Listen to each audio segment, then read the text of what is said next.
ഒരു ദിവസം മന്ത്രി തെരുവിലൂടെ നടക്കുമ്പോൾ ചൈനീസ് മരുന്നുകടയോ കയറി നോക്കാം. വരൂ, എന്നാ വേണ്ടത്? ഹിഹി, വെറുതെ വന്നത്. എങ്കിൽ കുറച്ച് ചിച്ചിമ കൊമ്പ് തരട്ടെ. ആയുസ് കൂട്ടാൻ ബെസ്റ്റാ. എനിക്ക് ആയുസ് കളയുന്ന സാധനമാ വേണ്ടത്. ഇതല്ല എനിക്ക് വേണ്ടത്. ശത്രുവിന്റെ കഥ കഴിക്കാനുള്ള എന്തെങ്കിലും. ഉണ്ടല്ലോ. വരൂ, ആ ടൈപ്പ് മരുന്നുകൾ അകത്താ. ശക്തി കൂടിയ വിഷമായത്. നല്ല രസികൻ പേര്. ഇതുപോലെ ഒരു കുത്ത് കിട്ടിയാൽ മതി, ശത്രു ഉടനെ ക്ലോസ് ആകും. അയ്യോ, കുത്തല്ലേ. ഉടനെ ക്ലോസ് ആകുമെന്ന് പറഞ്ഞിട്ട്. അതാണ് സീക്രറ്റ്. അല്പം ഉപ്പ് തൊട്ടാലേ വിഷം ഫലിക്കൂ, അല്ലെങ്കിൽ ഇത് പച്ചവെള്ളം പോലെ സേഫാ. ഉഗ്രൻ, ഇതെനിക്ക് വേണം. ഇതാ പണം. മഹാനായ മന്ത്രിയുടെ ശത്രുക്കളുടെ എല്ലാം കഥ കഴിയട്ടെ. ഇപ്രാവശ്യം ഏതായാലും ഞാൻ തന്നെ രാജാവ്.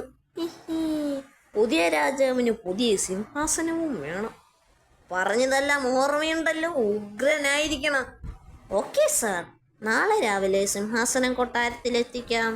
കൊട്ടാരത്തിൽ സൂചി ഞാഹവ്യനിൽ മുക്കണം. എന്നിട്ട് ഉപ്പിലിട്ടിട്ട് പൂജയുടെ സിംഹാസനത്തിൽ വെക്കണം. ഇരുന്നാൽ രാജാവ് ക്ലോസ് ആകും. രാജാവാകാൻ ഇനി ഏതാനും മണിക്കൂറുകൾ മാത്രം. അയ്യടാ അയ്യാ. പെട്ടെന്ന് സാരമില്ല, നാളെ രാജാവാൻ പോകുകയല്ലേ, അതോർത്തു സന്തോഷിക്കാം.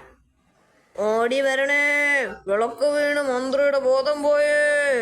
അയ്യോ, ഇതെങ്ങനെ പറ്റി? എന്നാലും മന്ത്രി. വിഷമിക്കാതെ പ്രഭു, മന്ത്രി ഇതിലും വലിയ അപകടങ്ങളിൽ നിന്ന് രക്ഷപ്പെട്ടിട്ടില്ലേ. പിറ്റേന്ന് രാവിലെ ഇയാളുടെ കഥ കഴിഞ്ഞില്ലേ? മന്ത്രി കണ്ണു തുറന്നു. മന്ത്രിയുടെ അടുത്തു നിന്ന് മാറില്ലെന്ന് പ്രതിജ്ഞ ചെയ്ത് ഇവിടെ തന്നെ ഇരിക്കുകയായിരുന്നു മഹാരാജാവ്. എന്തിന്? പ്രഭു എഴുന്നേക്കൂ, ഇനി അങ്ങ് സിംഹാസനത്തിൽ ഇരിക്കണം. എന്നാലല്ലേ ഞൗഹവ്യൻ ഫലിക്കൂ. മന്ത്രിക്ക് എന്തൊരു ഉത്തരവാദിത്വം. മന്ത്രി ഓർഡർ ചെയ്ത പുതിയ സിംഹാസനം വന്നിട്ടുണ്ട്. മന്ത്രിയുടെ സർപ്രൈസ് സമ്മാനം.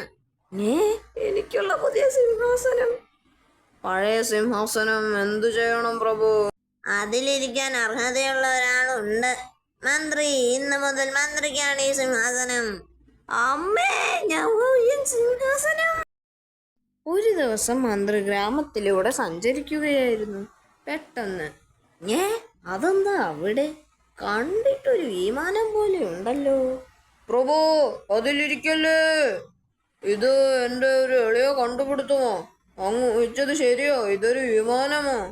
ഇത് പറക്കുമോ? പക്ഷിയെ പോലെ പറക്കും, പക്ഷെ അതുപോലെ ലാൻഡ് ചെയ്യില്ല. ആദ്യത്തെ പറക്കലിൽ നിലത്തിറക്കാൻ നോക്കിയപ്പോ ഇതൊരു പുഴയിൽ വീണു. കരയിലായിരുന്നെങ്കിൽ ഞാൻ തവിട് പൊടിയായേനെ. 1000 സ്വർണ്ണ നാണയം തരാം.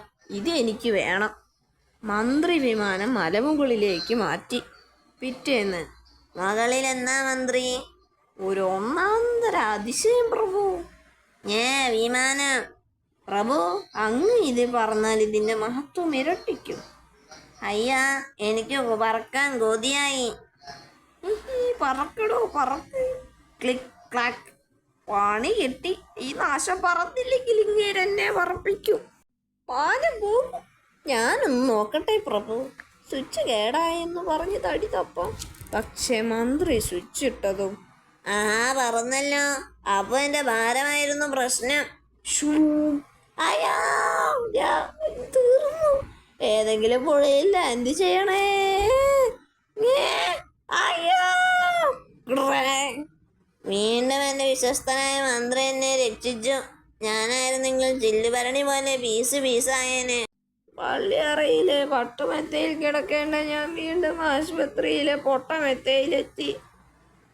മന്ത്രിക്ക് ഇവിടെ ഒരു കുറവും വരില്ല. വേഗം ഓക്കെ ആയി വാ, നമുക്ക് വിമാനം പറപ്പിക്കാം.